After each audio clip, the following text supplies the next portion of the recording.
नमस्कार, आप देख रहे हैं कशिश न्यूज और आपके साथ मैं हूं दीपक शर्मा। वक्फ की बात हो और विवाद ना हो, ऐसा कैसे हो सकता है?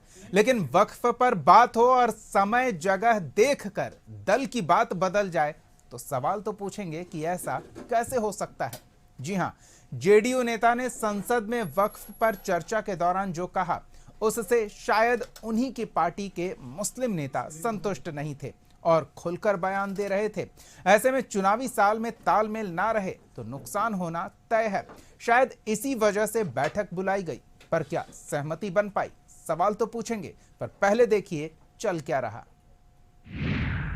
पहले वक्फ बोर्ड संशोधन बिल का समर्थन। कौन सा इसका कानून मुसलमान विरोधी बताता है? यहाँ उदाहरण दिया जा रहा है कि अयोध्या की मंदिर गुरुबाई, अरे मंदिर और संस्था में अगर अंतर आपको नहीं समझ में आ रहा है तो आप कौन सा तर्क खोज रहे हैं? फिर मुस्लिम प्रतिनिधियों के साथ पटना में मंथन। सारा आश्वासन हमारे मुख्यमंत्री ने भी दिया है कि जहां तक होगा इस अमेंडमेंट बिल में जो त्रुटियां हैं उसको खत्म की जाएगी। जेडीयू को वोट बैंक दरकने की चिंता। पूरी पार्टी के जितने सीनियर लीडर हैं सब लोग बैठे और सब लोगों ने बहुत सीरियसली लिया है कि जो कुछ भी इसमें अमेंडमेंट हो सकता है, जो नुकसानदेह पार्ट है उसको हम लोग हटाएंगे। वक्फ बिल पर जेडीयू के सुर बदले।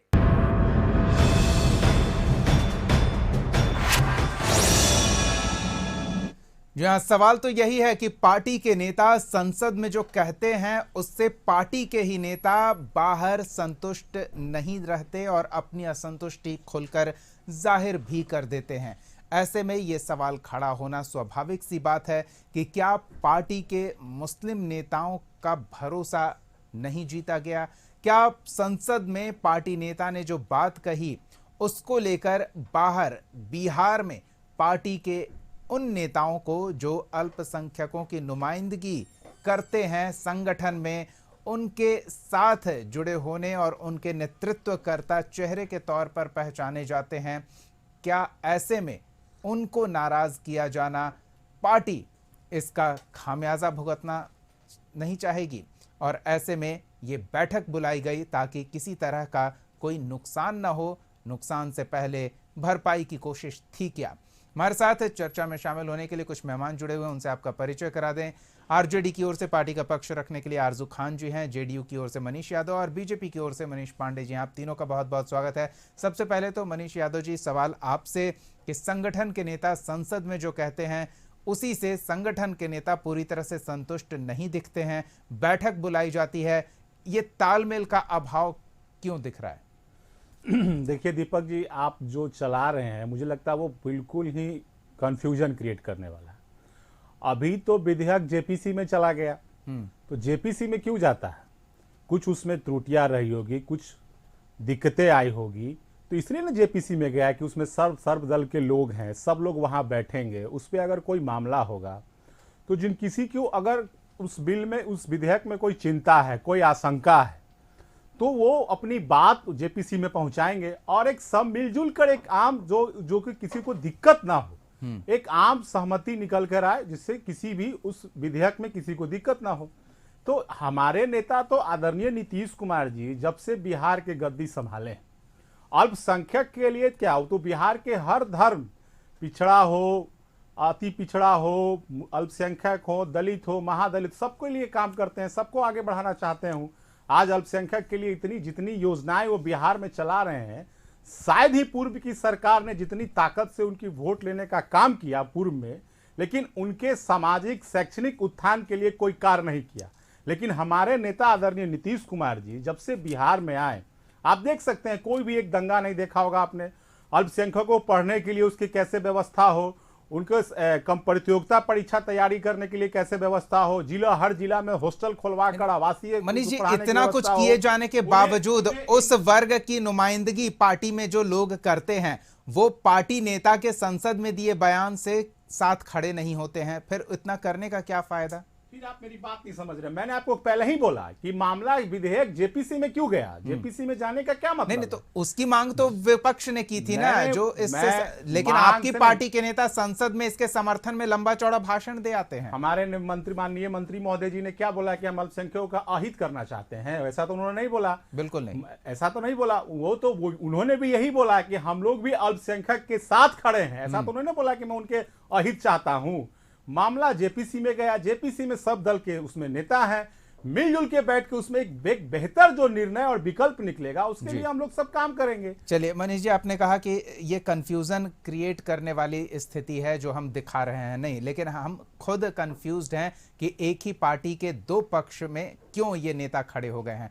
आरजू जी से इस पर एक प्रतिक्रिया लेते हैं। क्या वाकई वो भी हम जो दिखा रहे हैं, जो सब देख रहे हैं, वही स्थिति वो भी देख पा रहे हैं, या जो मनीष जी कह रहे हैं कि इस पर कंफ्यूजन क्रिएट करने की कोशिश हो रही है वो कहीं दिख रहा है आपको? आरजू जी, दिखा रहे हैं वो सत्य दिखा रहे हैं और जनता के चश्मे से दिखा रहे हैं, जनता के नज़र और नज़रिए से आप दिखा रहे हैं। देखिए, ये अपने पाप धुलने की कोशिश की जा रही है यहाँ पे जनता दल यूनाइटेड की तरफ से।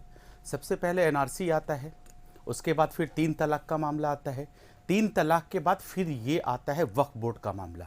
आप 3 तलाक में क्या कहते हैं कि नहीं, इनको जो है हम इसके खिलाफ है, लेकिन आप क्या करते हैं जब संसद में जब वोटिंग का दिन आता है तो आप वॉकआउट कर जाते हैं और एक तरह से भारतीय जनता पार्टी के हक में आप काम करते हैं। उसके बाद फिर ये वक्फ बोर्ड का बात आता है। तो आप पूरी तरह से जो ललन सिंह का जो बयान था उसको बिहार प्रदेश के साथ साथ देश की पूरी जनता ने देखा है, और जो अक़लियतियों और मुसलमान अल्पसंख्यकों की जो राजनीति करने की जो चीज़ें थी ना, वो सबको अब नज़र आ गई है। इसलिए ये कहीं ना कहीं बेचैनी, बौखलाहट है कि वक्फ बोर्ड के मामले पर लगातार एक नहीं 2-3 बार करके जो है जनता दल यूनाइटेड में एक दूसरे से विचार विमर्श हो रहे हैं। ये दिखाने की कोशिश की जा रही है, उसको लीपापोती करने की कोशिश की जा रही है कि हम प्रदेश के अक़लियतों के साथ थे, लेकिन हकीकत यही है कि भारतीय जनता पार्टी के साथ अब जो है जनता दल यूनाइटेड के हमारे प्रदेश के मुखिया माननीय नीतीश कुमार हैं। उन्होंने प्रदेश के लोगों का दाल बाढ़े बाल और नाखून तक कटवाए थे, ये बताने के लिए कि हमारा डीएनए भारतीय जनता पार्टी का डीएनए नहीं है। लेकिन ये सारे बयानों के साथ ये स्पष्ट रूप से ये नकाब खुल के उतर गई है और ये चीज सामने आया है कि नीतीश कुमार जी का जो डीएनए है वो भारतीय जनता पार्टी का डीएनए है। चलिए हम मनीष पांडे जी से जान लेते हैं। मनीष जी, वैसे तो कहा जाता है कि तोहफे के लिए कौन इतना लड़ता है, कौन इतना कटता है मरता है, लेकिन ये तोहफे की जो संपत्ति है वो इतनी ज़्यादा है कि आरोप केंद्र पर ये लग रहा है कि वो उस संपत्ति पर नज़र गड़ाए बैठा है और अल्पसंख्यक समुदाय के हित के लिए जो काम वक्फ बोर्ड करता आया है वो उससे अलग अपना फ़ायदा तलाश रहा है। पहले तो ये, और उसके बाद फिर हम सदस्यों पर, संगठन पर और सहयोगियों पर बात करेंगे। इसमें कितनी सच्चाई है? देखिए, सबसे पहले तो मैं यह बताऊं कि यह तोहफे की संपत्ति नहीं है, क्योंकि आज़ादी बंटवारे के समय में जिस प्रकार से जो लोग यहाँ से पाकिस्तान गए और पाकिस्तान से जो लोग यहाँ आए, वो दोनों सिर्फ खाली हाथ आए। कैसे आए, ये विभाजन की क्या विभीषिका थी, इस पर मैं चर्चा नहीं करूँगा, लेकिन आपने तोहफा शब्द इस्तेमाल किया, इसलिए मैं यह कहना चाहूँगा कि यह जो संपत्ति थी जिसको लोग कहते हैं दान में दे दिया जी, यह एक्चुअली मजबूरी की संपत्ति थी। पाकिस्तान से जो हिंदू आए उनकी संपत्ति का तो कोई माई बाप नहीं रहा, उसकी संपत्ति तो क्या हुई इस पर कोई चर्चा नहीं करता है। लेकिन यहाँ से जो हमारे मुस्लिम भाई जो वहाँ गए, पाकिस्तान गए, उन्होंने अपनी संपत्ति को जरूर वक्फ को दान कर दिया, जिसको दान कहते हैं। वो दान नहीं है, वो तो मजबूरी में देश छोड़ के, अपना वतन छोड़ के जा रहे थे और वो संपत्ति उन्होंने उसको दी। एक बात। दूसरी बात मैं कहना चाहूँगा कि आज मेरी बातें हो सकता है कि कुछ लोगों को बुरी लगें, लेकिन मैं पूछना चाहता हूं कि ये जिसका डीएनए ढूंढ रहे हैं और ये जिसकी पैरोकारी में, जिसके गोद में बैठे हैं, 55-60 वर्षों तक इस देश में उसने राज किया, जिसके साथ आज खड़े हैं, आरजेडी राष्ट्रीय जनता दल खड़ी है। भाई ये सारी चीजें जिसकी बात आप कह रहे हैं, 55-60 वर्षों में क्या हो गया? आज देश की सबसे बड़ी संपत्ति वक्फ बोर्ड के पास है, सबसे बड़ी संपत्ति वक्फ बोर्ड के पास है, लेकिन वक्फ बोर्ड यह नहीं कर सकता। और वो किसके लिए है? सिर्फ मुसलमानों के लिए है, सिर्फ और सिर्फ मुसलमानों के लिए है। लेकिन वक्फ बोर्ड यह नहीं कह सकता कि इस देश में हमारा एम्स से भी बड़ा कोई हॉस्पिटल है जिसमें सिर्फ मुसलमानों का इलाज होगा।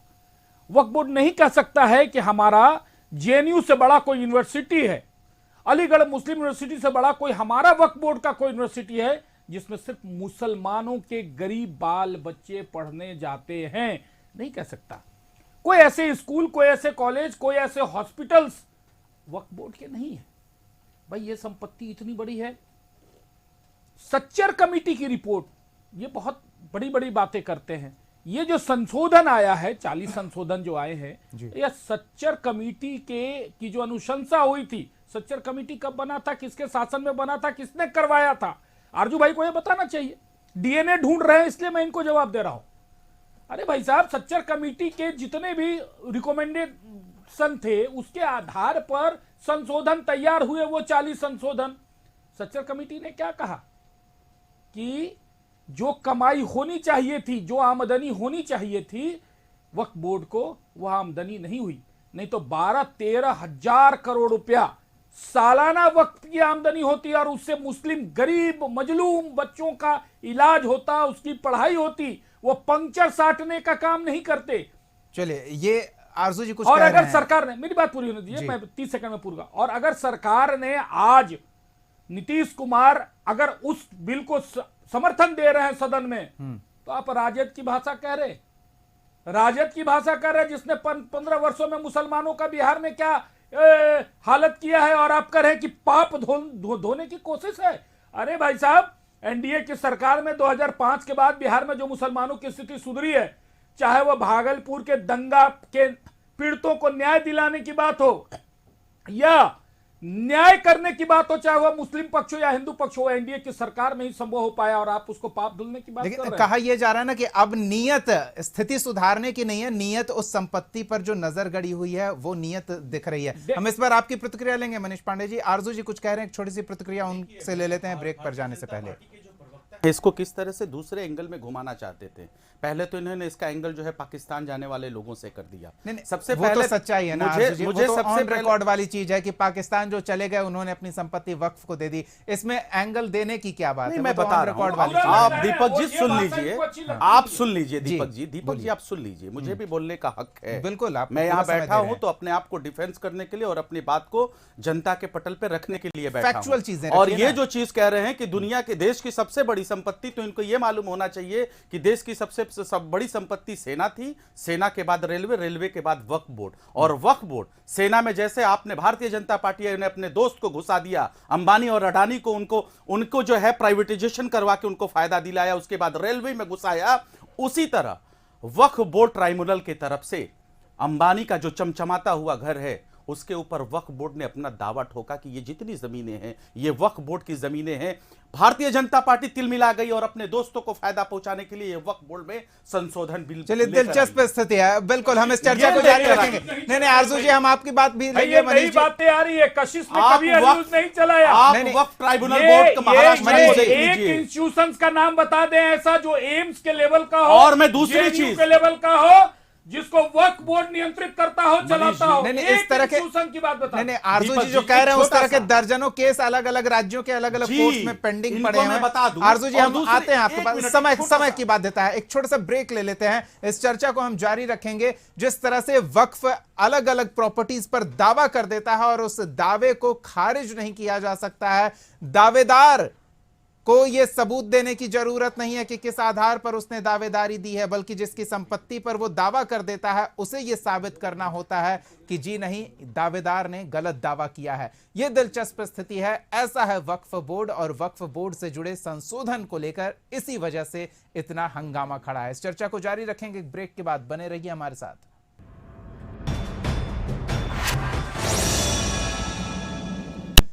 ब्रेक के बाद स्वागत है आपका। वक्फ पर लेकर अलग अलग दलों की क्या राय है और वो दूसरे दल की राय को अपने नजरिए से किस तरह से देखते हैं, उस पर थोड़ी स्थिति स्पष्ट हुई। और अब जो मुद्दा है वो है कि सहयोगियों का क्या रुख है और उस रुख से सत्ताधारी दल को कितना असहज महसूस हो सकता है जब ये बिल एक बार फिर से सदन पटल पर रखा जाएगा। तो हम एक बार फिर अपने मेहमानों के पास चलेंगे और शुरुआत इस बार मनीष पांडे जी से करना चाहेंगे, जिनसे ये सीधा सवाल है कि जेडीयू ने पिछली बार संसद में अपनी स्थिति स्पष्ट कर दी थी, लेकिन अब बैठक हुई है, काफी गहन मंथन हुआ है, पार्टी ने अपने अल्पसंख्यक नेताओं से राय मशवरा किया है। अब क्या लगता है कि वही स्थिति बरकरार रहेगी सहयोगी दल के तौर पर जेडीयू की? मनीष जी। नहीं, देखिए एक बात मैंने अपने पिछले वक्तव्य में भी अभी आपके इस कार्यक्रम में कहा है कि 2005 के बाद से बिहार के मुसलमानों के साथ जो काम हुए हैं, जिस प्रकार से उनके विकास का काम हुआ है, वह मुसलमान समाज भी महसूस करता है। ठीक है, 15 वर्षों तक लालू जी ने पुचकारा, सब कुछ कहा, मुंह से बहुत काम ही की, लेकिन करनी नहीं किया। यह सब लोग समझता है, ऐसी बात नहीं कि नहीं समझता है। अब क्या बात आई, जो बात कह रहे हैं आप, जो मूल आज का आपकी डिबेट का विषय है, देखिए चीजें 3 तलाक की ही बात थी, बहुत हल्ला हुआ, बहुत हंगामा हुआ। अभी आरजू भाई कह रहे थे कि सीए का मामला, एनआरसी का मामला, एनआरसी का मामला तो कभी रहा ही नहीं, लेकिन ये बोलते हैं। सीए का मामला क्या था भाई, उसका सीए का इतना बड़ा देश में आंदोलन हुआ, इन लोगों ने दिल्ली में दंगा करवाए, बहुत सारी चीजें हुई। इन लोगों ने मतलब आपका नाम मैंने नहीं लिया भाई। सर, अब इन लोगों अरे भैया, मैंने आपका नाम नहीं लिया, मैंने आपका नाम, आप अपने ऊपर हर चीज क्यों ले लेते हैं भाई? यही आपकी मुसीबत है बहुत बड़ी। नहीं, मैं अपने ऊपर नहीं ले फिर रहा वही बात है, आप अगर हमने इन प्रदेश लोगों के का किसी- मतलब, मैंने आपका नाम लिया, पार्टी का नाम लिया, आप तो जब बात प्रदेश कर के रहे किसी भी हैं आंदोलन ये आपके अंदर, आंदोलनकारी अरे आपकी भाई नजर दिल्ली में- में दंगे हुए, आपके नजर में दंगाई क्यों लगते हैं? भाई आपको फिर कंगना वही बात है। रनावत क्यों नहीं दंगाई अरे लगती भैया है? आप सुन लीजिए ना, अब बताइए, आपको अपने किसान समय में- दंगाई लगते थे, अपने बलात्कारी समय में- लगते थे। अपने समय में बोलिए मनीष जी, नहीं, अगर आप इस तरीके की बात आप करिएगा तो अपने मैं समय डिफेंस में, करूंगा। अपने समय में बोलिएगा, नहीं, मैं भी आप डिफेंस अगर इस करूंगा। आपत्तिजनक टाइप की बात बोलिएगा, आप अपने समय में आपको बोलिए, आप देश का डिस्टर्ब कर रहे हैं, आप आंदोलनकारी डिस्टर्ब कर रहे हैं डिबेट आगे को, बढ़ते हैं। आप डिस्टर्ब कर रहे हैं डिबेट को। आगे बढ़ते हैं मनीष जी। बांग्लादेश पर आप नहीं बोलेंगे, अभी जो बंगाल मनीष जी, में हुआ आप अभी नहीं वक्त बोलेंगे, पे आप आ हमको जाते हैं ज्ञान ना। बांट रहे हैं यहाँ पर। आप अपने हमसे सहयोगियों डिबेट को मत लेकर कीजिए, कितने हम सब आश्वस्त पे हैं? आप बोलेंगे। मुझे मत बताइए हम मुझे यहाँ क्या बोलने बोलना के है। आरजू लिए जी, हैं और हम मैं सब पे आपकी बोलेंगे। जुबान नहीं बिल्कुल। बोलूंगा यहाँ पर। नहीं, मनीष मैं पांडे जी, अपने पार्टी की तरफ अपने से बैठा हुआ। सहयोगी के रुख को लेकर कितने आश्वस्त मैं हैं, वही ये बात पहले कह रहा हूं ना जी। कि देखिए ऐसा है कि एनआरसी पर इन्होंने, सीए पर इन्होंने, जबकि सीए का कोई मुसलमानों से कोई संबंध नहीं था। देखिए ये कहना चाहते हैं कि जेडीयू और जेडीयू का शीर्ष नेतृत्व इन बातों को समझता है कि जब वक्फ बोर्ड की जो 40 संशोधन आए हैं, उसमें उस संपत्ति में जब उसका सही से इस्तेमाल होगा, उसकी आमदनी बढ़ेगी। आज 3000 करोड़ रुपए के वक्फ बोर्ड की संपत्ति पर कुंडली मार के बैठे हैं। मनीष जी, ये तो आपका नजरिया है ना कि वो सही से इस्तेमाल कर रहे हैं, ये सच्चाई या है, नहीं कर रहे हैं। नजरिया नहीं है, यह वो तो सच्चाई सोच रहे है। होंगे ना, वो सही इस्तेमाल कर रहे हैं। आजम खान ने वक्फ बोर्ड की जमीन पर पूरा कॉलेज खड़ा कर दिया और उसके बदले वक्फ बोर्ड को क्या मिला? बुलडोजर कुछ नहीं चल मिला। गया ना? नहीं, इसलिए मैं कह रहा हूं ना, इसलिए मैं कह रहा हूं कि जब इस संशोधन के माध्यम से जब वक्फ आ रहे हैं बोर्ड आरजू जी। की संपत्ति से आय होगा और उससे गरीब मुसलमान के बच्चों को उसका लाभ मिलेगा, तब पता चलेगा कि नीतीश कुमार की सरकार ने, नरेंद्र मोदी जी के चलिए, हम गठबंधन इस ने पर मुसलमानों थोड़ी के और हित में बातचीत क्या काम करेंगे। किया, जिस प्रकार मनीष से यादव जी 3 के तलाक पास का चलते हैं। फायदा आज मुसलमानों को मिल रहा है। ठीक है, मनीष यादव जी के पास चलते हैं और उनसे जानते हैं क्या इस बार संगठन अपना रुख स्पष्ट रखेगी, या फिर जिस तरह से आरजू जी कह रहे हैं कि गुड़ भी खाएं और गुलगुले से भी परहेज करें, विरोध भी दर्शाएं और वॉकआउट कर जाएं ताकि उनकी मदद इनडायरेक्टली हो जाए। मनीष जी, स्थिति स्पष्ट रहेगी पार्टी की? देखिए दीपक जी, हमारे राजद के प्रवक्ता भाई आरजू जी तो बातें बड़ी बड़ी कर रहे थे। मैंने आपको पहले भी बोला, आदरणीय लालू प्रसाद जी एवं आदरणीय राबड़ी देवी जी बिहार में अल्पसंख्यकों का वोट तो झोला भर के लिए, लेकिन उनके सामाजिक उत्थान के लिए कौन सी योजना लाए ये नहीं बताएंगे। उनके शैक्षणिक उत्थान के लिए कौन सी योजना चलाए बिहार में नहीं बताएंगे। उनका आर्थिक उत्थान कैसे हो ये नहीं बताएंगे। लेकिन ये क्या करेंगे, केवल डराएंगे कि आप, उनकी सरकार आ जाएगी, आपके साथ ये हो जाएगा, डरा के उनका वोट लेंगे। आरजू जी, आप ही के पास। एक मिनट आरजू जी, मुझे बोलने दीजिए। उनका उत्थान कैसे हो उस पर आज तक ये कोई काम नहीं गिनाएंगे। मैं ज्यादा दूर नहीं जाऊंगा। आज बिहार के ही बिहार में सुन्नी वक्फ बोर्ड, शिया वक्फ बोर्ड संचालित हो रहे हैं जी। आप चले जाइए हज भवन में, बच्चों को पढ़ाने के लिए वहां छात्रावास चलाया जा रहा, कैसे उनके विभिन्न प्रतियोगिता परीक्षा की तैयारी करवाई जा रही है सरकार के द्वारा। आप चले जाइए अंजुमन इस्लामिया हॉल, देखिए कितना भव्य बन के वहां सामाजिक का उसका उपयोग सदुपयोग हो रहा है। तो बिहार में तो एक मॉडल पेश किया गया, यहां कैसे उसका तो ये मॉडल केंद्र को भी दिखाया जाएगा ना, ये बताया जाएगा ना कि जो संशोधन किया जा रहा है उसमें क्या गलत है क्या सही है। मैं तो आपको वही जेपीसी में मामला क्यों गया, कुछ वो तो विपक्षियों JPC के में कारण मामला गया, आप तो खुलकर विपक्षी साथ का- दे रहे थे ना, ये नहीं, कह रहे नहीं, थे कि ये उनके दीपक हित जी, में मैं है, वही तो आपको ये कह रहा हूं। समझाना आपका दायित्व है ना कि मैं कैसे हित में है। वही मैं आपको बता रहा हूं कि जेपीसी में अगर मामला गया है तो जो किसी की चिंता है, आशंकाएं हैं, तो मैं तो आपको पहले बोल रहा हूं कि बिहार में आदरणीय नीतीश कुमार जी से बड़ा अल्पसंख्यक का हितैषी कोई नहीं हो सकता। आदरणीय लालू जी और आदरणीय राबड़ी जी ने केवल उनका वोट ठगने का काम किया, लेकिन आप उनका अपनी बात रख उत्थान लिया, आपने कैसे हितैषी हो बता दिया। उनके लिए कोई कार्य नहीं ठीक है, किया। आरजू लेकिन जी से हमारे चलते नेता हैं। उसे धरातल पे, चाहे कब्रिस्तान घेराबंदी का मामला हो, उनके पूरे जिले में छात्रावास बना के पढ़ाने का मामला हो, उनको उद्योग के लिए लोन देने का मामला हो, हर तरीके से हमारे नेता जमीन धरातल पर उतार दिखाया। चलिए ठीक है, लेकिन आप उनके लिए राजद योजना के बना लोगों रहे ने हैं, केवल लेकिन वोट- हम यहाँ बात वक्फ की कर रहे राजद के लोगों हैं, ने जिसमें केवल वोट बैंक के संशोधन लिए के इस्तेमाल प्रस्ताव किया को है। पार्टी के नेता संसद में सहमति दिखाते हैं, लेकिन बाहर अल्पसंख्यक समाज के जो प्रतिनिधि हैं पार्टी में ही, वो संतुष्ट नहीं है। आरजू जी, जो बातें निकलकर सामने आ रही है उसे किस तरह से देखेंगे? पहले तो मैं जनता दल यूनाइटेड के प्रवक्ता साहब को मैं दो चीजें बताना चाहूंगा। इनको मैं ये बताना चाहूंगा कि जो अल्पसंख्यक प्रकोष्ठ किसके वक्त में शुरुआत हुई, ये थोड़ा उसके बारे में अध्ययन कर अरे लें। भैया, और क्या उसके शुरुआत बाद की है, क्या- आप उस क्या आप बात कर रहे मनीष हैं जी, अर्जू भाई? आप सुन लीजिए, अरे आप सुन भाजपा लीजिए, से सीखिएगा, आप सुन लीजिए, आप सुन लीजिए। राजनीति की में बात कर रहे हैं लालू जी जो अब कहीं आप वहीं लोग से- सुनिएगा अरे नहीं, यार, दोनों लोग नीतीश बौखला गए। कुमार जी, अब आप दोनों लोग बौखला गए। कब्रिस्तान घेराबंदी, आप एक दोनों बार लोग में मिलकर सारे बौखला आर्थिक गए। घेराबंदी अरे का अरे नाम जब लीजिए। हाल है भाई, अरे सुन कौन सी लीजिए। योजना लाया अरे है बता रहा हूं ना, अल्पसंख्यकों क्या के अल्पसंख्यक लिए? कल्याण मंत्रालय किसने अरे निकाला? अल्पसंख्यकों को राष्ट्रीय कल्याण जनता के दल लिए निकाला, एक योजना का नाम बताइए। आप इसको जानिए। अरे अल्पसंख्यक स्कॉलरशिप कल्याण मंत्रालय किसने बच्चों को निकाला पढ़ने था? के लिए राष्ट्रीय स्कॉलरशिप अरे जनता उससे दल एक योजना का नाम तो बताइए। उससे कल्याण क्या किया? अरे उससे कल्याण क्या किया? कल्याण कर रहे हैं। अरे उस मंत्रालय से क्या कल्याण किया? मनीष जी, मनीष जी, मनीष जी, ठीक है। बात करनी है तो आरजू जी, संख्या- मैं आगे। बता रहा हूं, अल्पसंख्यक आरजू कल्याण जी, मंत्रालय continue। किसने लाया? अरे अल्पसंख्यक उससे कल्याण फायदा आरजू जी, क्या आगे हुआ बढ़िए उससे अल्पसंख्यकों ना। को? जिसके लिए आज आप बड़ी बड़ी बातें बैठ के कर रहे हैं। ठीक अरे है, उससे आगे। क्या फायदा अगर हुआ? आरजू जी, राष्ट्रीय आगे। जनता दल नहीं हिलाता तो क्या करते हैं आप? अरे आप खुद उससे क्या फायदा करते क्या हैं हुआ? मैं बता रहा हूं ना, योजनाएं कि गिनाइए सफलता ना, क्या क्या हुआ। योजनाएं थी? अब बस इतनी बड़ी योजनाएं मैंने बता दी, अभी और योजनाएं और आप नहीं मुझे चाहिए। गिना पा रहे ये हैं। तो कुछ लोगों को आपको कुर्सी चाहिए। देने के लिए आपने किया। अरे भाई, उससे मुस्लिम समाज को क्या मिला 15 वर्षों मैं में? बताता हूं क्या मिला। 2005 तक? मैं भारतीय बताइए। जनता कितने पार्टी से मैं दंगे हुए बताता हूं बिहार कि में? मुसलमानों को क्या मिला। कितने कत्लेआम मैं बताता हुआ? हूं क्या मिला, मैं इतना ही बता रहा हूं नहीं ना। था।